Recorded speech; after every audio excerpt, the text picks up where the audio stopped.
Candice Osborne, 134 Morris. Candice Osborne, thank you. Over 8 years ago, I fell in love with this city. A single mom, 22 years old, I left my family and my network of support to move up north. The decision to move to Jersey City for me was instant. I walked around the streets and I immediately fell in love. On top of daycare, car payments, insurance payments, and gas, I knew I could not afford the rent.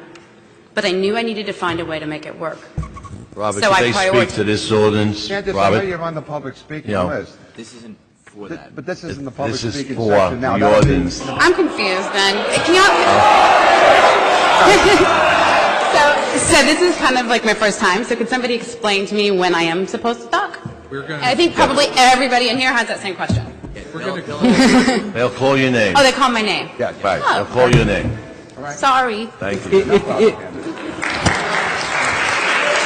Candice Osborne,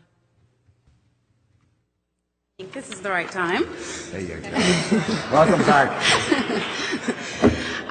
So I'll just start all over again.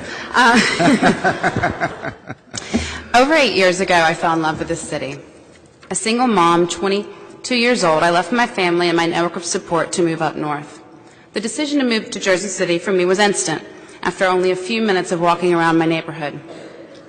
On top of daycare, car payments, insurance payments, and gas, I knew I couldn't afford the rent, but I knew I needed to find a way to make it work. And so I prioritized. We didn't have cable. My son and I ate a lot of cheap pasta and frozen chicken nuggets. And I didn't have much of a social life. And over time, I grew into my neighborhood, and my neighbors became my family. I pinched and saved, and 2 years ago, I was able to buy a condo. Just like my first apartment, my condo was a little more than I could afford, but I knew it was an important thing to prioritize.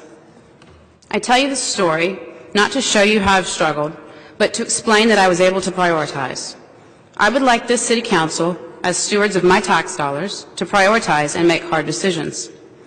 I'm not an expert in city budget issues, and I'm sure it's hard when things have been away for such a long time, but I know from experience that hard decisions about finances could and should be made.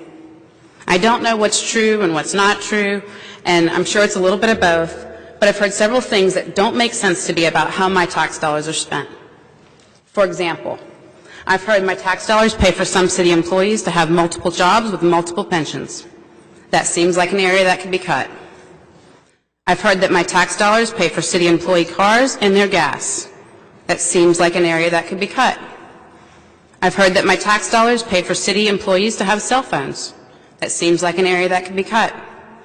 I've heard that my tax dollars pay for a fire captain for every 2 firefighters. It doesn't make sense that someone at a captain level can only manage 2 people.